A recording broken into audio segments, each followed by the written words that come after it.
শাহরু রমাদানাল্লাযী উনজিলা ফীহিল কুরআনু হুদাল লিন-নাসি ওয়া বায়্যিনাতিম মিনাল হুদা ওয়াল ফুরকান। আল্লাহু আকবার।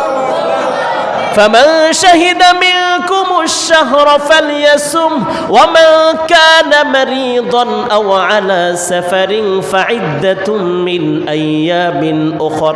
আল্লাহ রাব্বুল আলামিন বলেন এটা কি মাস বলেন? রমজান মাস।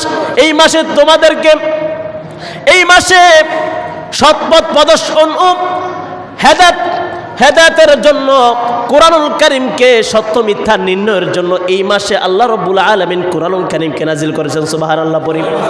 এই মাসে কোরআনুল কারীমকে নাজিল করা হয়েছে সত্য মিথ্যা নির্ণয়ের জন্য। আল্লাহ রাব্বুল আলামিন বলেন তোমাদের মধ্যে যারা এই মাস পাবে তারা যেন এই মাসে রোজা রাখে। সুবহানাল্লাহ পড়ি। তারা যেন এই মাসে রোজা রাখে।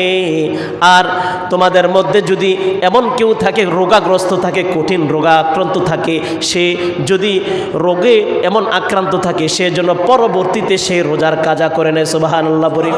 এই আয়াতের শেষের দিকে আরো বলেন তোমাদের মধ্যে এমনও লোক রয়েছে যারা সফরে থাকে কি থাকে না বলেন? যদি সফরে থাকা অবস্থায় যদি রোজা না রাখতে পারে পরবর্তীতে যেন সেই রোজার কাজা করে নেয়। কিন্তু আজকে মুসলমান একটু অসুস্থ হয় না, একটু জ্বর হইলে সে রোজা ভাঙ্গে ফেলে। কথা বলেন ঠিক কিনা মুসলমান?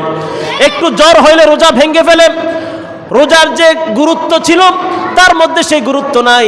রোজার প্রতি ভালোবাসা নাই, আল্লাহর প্রতি ভালোবাসা নাই। একটু অসুস্থ হইলে, একটু জ্বর হইলে, একটু শব্দ করলে, তার শরীরটা একটু খারাপ লাগলে সে রোজা ভেঙে ফেলে। কথা বলেন ঠিক কিনা মুসলমান?